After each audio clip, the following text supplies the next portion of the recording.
Salmo 142, versículo 4. Olhei para a minha direita e vi, mas não havia quem me conhecesse. Refúgio me faltou, ninguém cuidou da minha alma. Olhei para a minha direita e vi, mas não havia quem me conhecesse. Refúgio me faltou, ninguém cuidou da minha alma. Podemos nos sentar nessa noite. Vamos falar um pouquinho sobre paixão pelas almas. Irmãos, o que é paixão pelas almas? Paixão pelas almas é um sentimento que o Espírito Santo, é um compromisso que o Espírito Santo coloca no seu coração. E só aquele que ama a Deus, que entregou sua vida para o Senhor, recebeu a salvação de graça, e ele tem esse privilégio, e ele quer compartilhar com o outro, né? O que é paixão pelas almas? Eu estava pensando que paixão pelas almas é ter uma firme convicção do seu valor. Você já parou para pensar o quanto você é importante? Esses dias eu falei aqui no culto, para você dizer: eu sou o mais importante, eu sou importante. Em vez de quando você tem que falar bem alto: eu sou importante. Por quê? Porque a gente acha que não é. Mas sabia? Jesus teria morrido por uma única alma, se fosse preciso. Ele mesmo disse em Mateus 16: uma alma vale mais que o mundo inteiro. Quando ele disse que importa o homem ganhar o mundo inteiro se vier a perder sua alma. Isso quer dizer que a alma vale mais que qualquer riqueza, qualquer bem material, qualquer coisa que você tiver, qualquer relacionamento. Não há nada mais importante do que sua alma. Foi por isso que Cristo disse: se o teu olho te faz pecar, arranca e joga ele fora. Se tua mão te faz pecar, é a mesma coisa. Sabe por quê? Porque é muito importante você preservar a sua salvação. Para isso Paulo diz: para isso eu esmurro meu corpo, eu reduzo ele à escravidão, porque eu tenho medo de pregar para muitos e depois perder a salvação.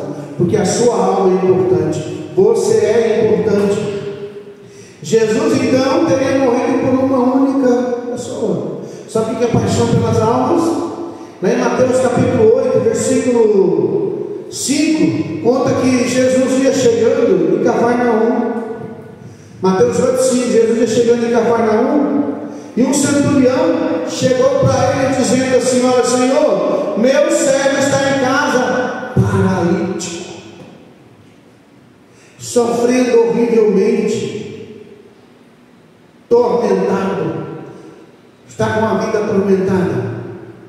Paixão pelas almas é o que o versículo 7 diz. Jesus disse: eu irei curar.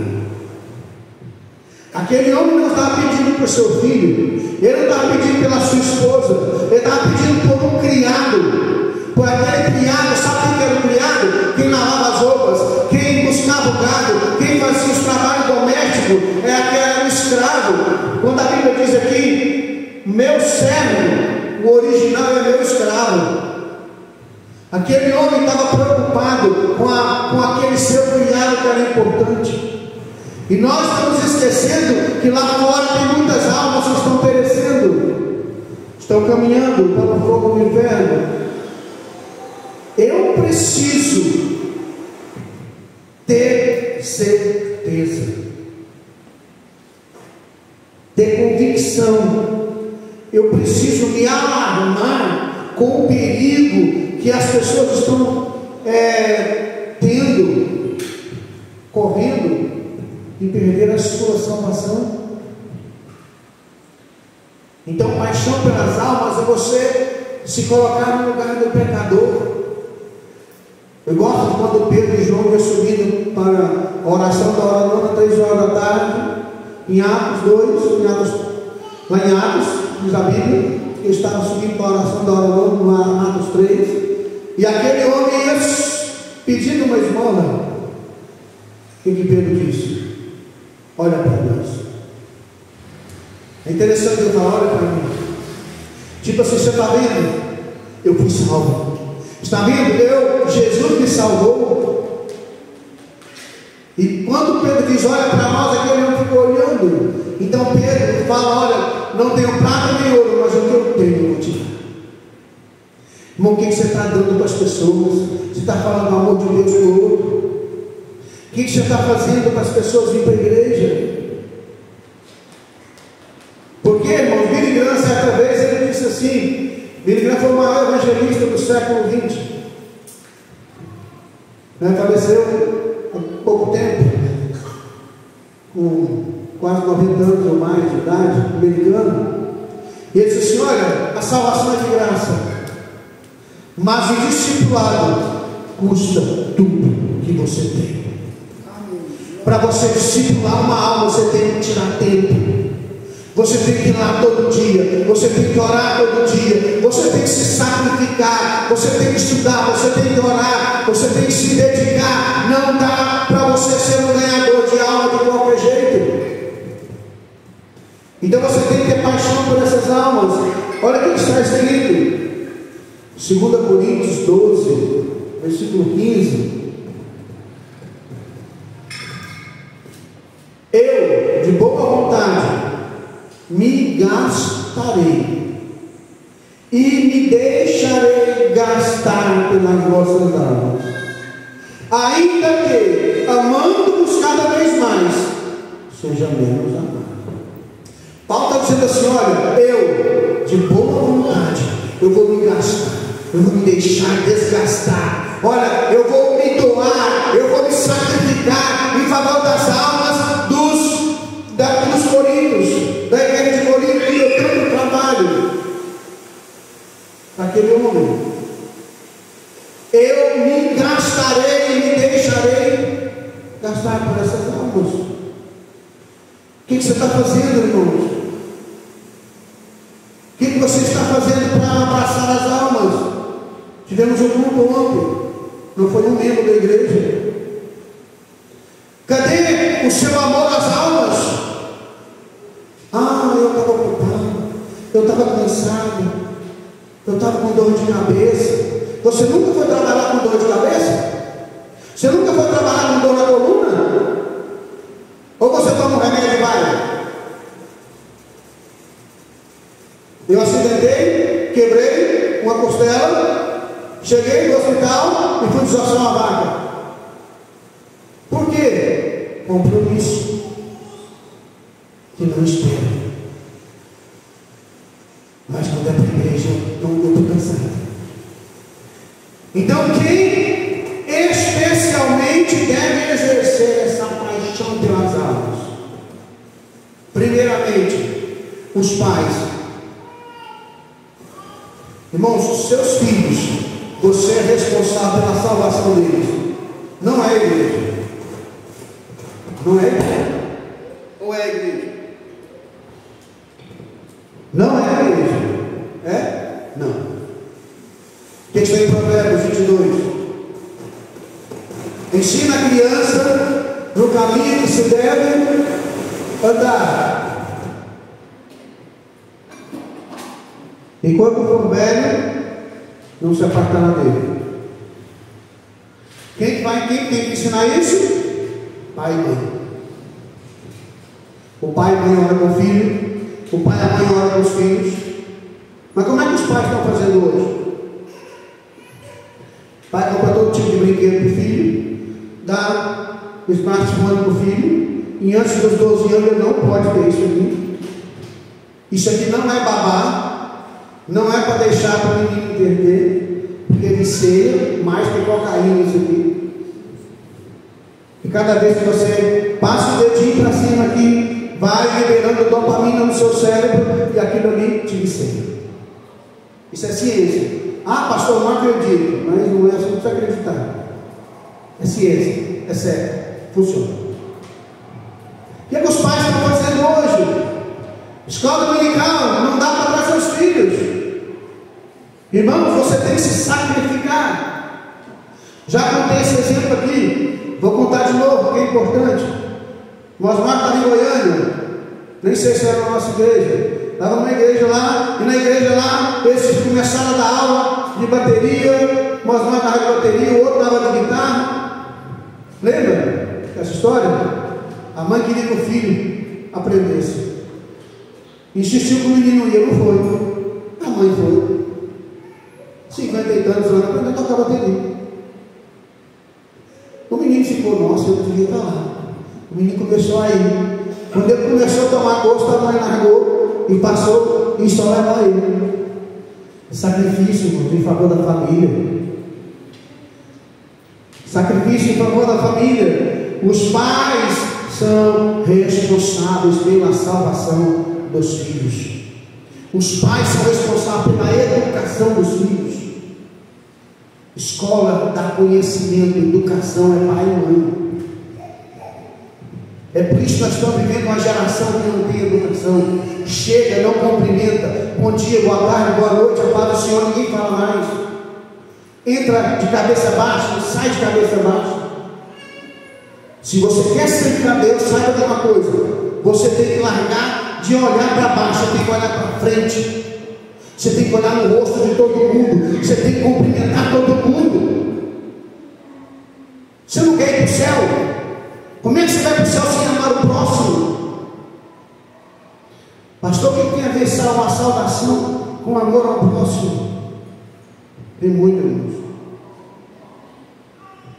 Pastor Virgínio aqui foi candidato na igreja, uma das igrejas vizinhas aqui foi candidato. E um vizinho meu, que já não mora aqui perto mais, falou que queria que ele falasse comigo, me pedisse nota. Eu ia falar para você, nunca falou comigo, você nunca me deu um bom dia, você nunca me deu boa tarde. Como é que eu vou votar numa pessoa dessa? Ainda que isso é servo de Deus. Amém? Você representa Jesus. Jesus falou com a samaritana, mulher de má fama, parou, falou com ela. Ele entrou na casa de Zaqueu, ninguém gostava daquele homem. Sabe qual era a fama de Cristo? Você acha que Cristo era um homem de fama boa? Não era, não.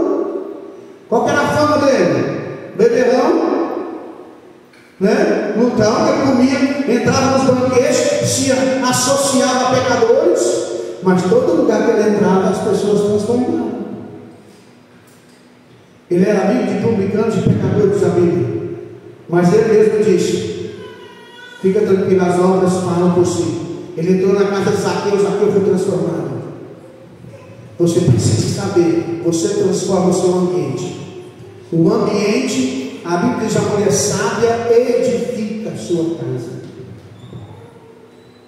O homem trabalha, a mulher edifica, a mulher constrói. Né? Então, pai, você é responsável pela educação dos seus filhos. Se eles vão para o céu ou não, vai depender muito da educação do pai e mãe. É triste a gente ver os pais colocando os filhos, escola disso, escola daquilo, mas não se matriculam na escola dominical, não se matriculam na escola bíblica, não pega a Bíblia para ler com os filhos. Os professores, o que eles são? Escultores do caráter, vai moldar o conhecimento. Mas nós somos homens e mulheres de Deus. Nós temos compromisso. E os ministros, o que eles são? Então, voltando aos professores, lá na escola dominical, vai moldar o que? O caráter da criança, vai ensinar os princípios bíblicos. Bem? Desde criança. Certo? Não é assim, irmãos? Os irmãos da escola dominical, não é isso? Desde as musiquinhas, tudo tem um objetivo. E os ministros, Provérbios 27, 23, procura conhecer o estado das tuas ovelhas, põe o teu coração sobre o gado. Os ministros têm que conhecer o estado das suas ovelhas. Isso aqui é para o pastor, isso aqui é para a vida de jovens, das crianças, do senhor e das senhoras. Você precisa conhecer as pessoas. Então esse grupo tem que ter paixão pelas almas. Os pais, os professores, não está frequentando a escola dominical, procura saber o motivo.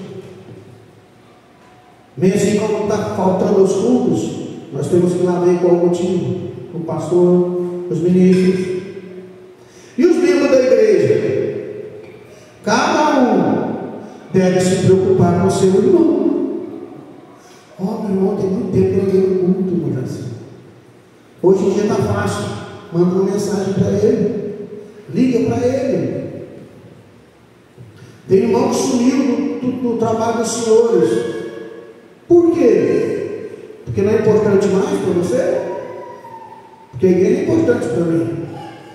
Quer seja pastor americano estiver pregando, ou seja um aluno que está começando agora. Porque a palavra de Deus é que vai falar comigo. A pessoa é apenas um carteiro, um mensageiro. Eu tenho que entender que a mensagem vem de Deus. Deus usa de muitas e muitas formas, né? E outra coisa, irmãos, olha, veja bem, eu devo tomar cuidado com a negligência na minha vida. O que é negligência? Primeira coisa, ingratidão. Jesus não te salvou, irmão? Você não foi salvo por Cristo? Você é grato pela salvação que você tem? Você é grato pela vida que você tem?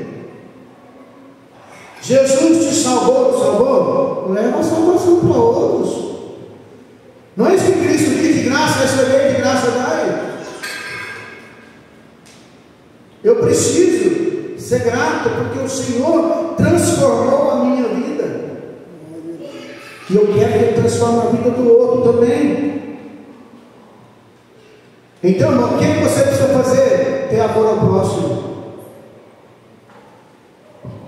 Porque quando eu amo o próximo, eu quero ver o melhor para ele. Eu preciso. Você não pode se conformar em ver o ser humano largado, perdido na perdição. Tantos que estão caídos na sarjeta, tantos que estão nas drogas. A juventude cada vez mais está atolada nas drogas. É triste você ver meninas de 11, 12, 13 anos, todas cheias de tatuagem, com as roupas tudo. Você vê, não vai longe, assim, não vai longe. É ruim, não é?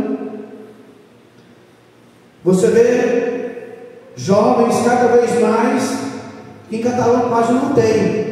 Mas se você conversar com os nossos irmãos, quem vai no retiro, pega os irmãos lá do Rio de Janeiro, conversa com os irmãos lá de BH, para você ver quem é que faz o tráfico forte lá no Rio de Janeiro. Quem que eles usam muito? Crianças e adolescentes. E eu preciso ter, irmãos, consciência da beleza da salvação. Eu tenho que repartir ela. Todo mundo pode ser transformado. Todos podem. Não tem alguém, a salvação não pode, aquele não entra. Eu conheci aqui uma vez, estava eu, pastor Roberto, Nelson, que é aquele igreja do Rio, e mais pastor Antônio, que já partiu do Senhor, e outros irmãos. Nós íamos muito para o Monte orar. Um dia apareceu um rapaz lá, pastor Roberto, a turma de Goiânia, conheceu e ele foi transformado. E quando eu conheci ele, assim, estava bonito, cabelo cortado, bem arrumado, roupa social, era quase da cor do meu assim, moreno. E aí, mas ele falou para mim: olha, eu não era assim, meu cabelo era grande, eu era macumbeiro, eu era assaltante de banco, né? Eu era assaltante de banco. Sabe aquele slogan que tinha lá em Anápolis, que determinado, vou falar o nome, tinha um programa policial lá que assim: olha a Honda, neguinho. Aquele neguinho era ele. Eu era pai de santo, assaltante, já fiz sacrifício em rede de televisão, sacrifício até humano. E além disso, ele era homossexual. Mas quando eu conheci ele, já estava transformado. Que Deus sabe. Eu não posso negligenciar. Jesus salva, Jesus transforma. Então, quando você for pregar para alguém, não olhe a aparência. Porque primeiramente Romanos 3 diz que todos pecaram e destituídos estão da glória de Deus. Romanos 3 também está escrito que olhando para baixo, o Senhor não viu isso que era um justo. Certa ocasião, um instrutor de salva-vidas estava ensinando seus novos alunos a salvar a vida de outras pessoas do afogamento. E dentro daqueles que estavam ali pegando uma pequena aula, estava um cristão recém-convertido. E aquele salva-vidas dizia assim: primeiro, você precisa tirar a pessoa de dentro da água. Segundo, você tem que tirar a água de dentro daquela pessoa que está afogando. Você tem que virar para o lado, fazer massagem, para ele pôr a água para fora. A água que entra pelos pulmões. Terceiro, precisamos reanimá-la. E ele pensou, enquanto ele falava, ele falou assim: não tem como associar isso aqui. Jesus, quando ele entrou na minha vida, primeiramente, ele me tirou lá do pecado. Segundo, ele tirou o pecado de mim. Terceiro, ele me deu uma nova vida. Salvação é isso. Você vai pregar para alguém lá fora, você vai tirar ele do pecado com as mãos de Deus. Chegando na igreja, o Espírito Santo vai trabalhar na vida dele e vai arrancar o pecado da vida dele. Este trabalho eu não faço, você não faz. Só Deus faz isso. Só o Espírito Santo faz isso. E terceiro, o Senhor vai dar uma nova vida. Mas tudo isso é através de mim e de você, de cada um que está aqui hoje, de cada criança, de cada jovem. Deus vai usar cada um de nós. Então tenha essa paixão pelas almas, irmãos, porque nós estamos vivendo dias tão difíceis, que parece que as igrejas estão lotadas cada vez mais. Mas eu te pergunto, será que todos estão comprometidos realmente com a vida de Cristo? Eu disse aqui no último domingo, Jesus está voltando. Você tem que se preparar. O correto era a pessoa falar: o que eu preciso fazer para mudar a minha vida? Não casei, eu vou casar. Estou vendo o pecado, eu vou me casar. Eu preciso mudar a minha vida, eu preciso transformar, eu preciso colocar minhas coisas em ordem. Põe tua casa em ordem. Porque Deus, os dias são muito maus, irmãos. Vamos ficar em pé.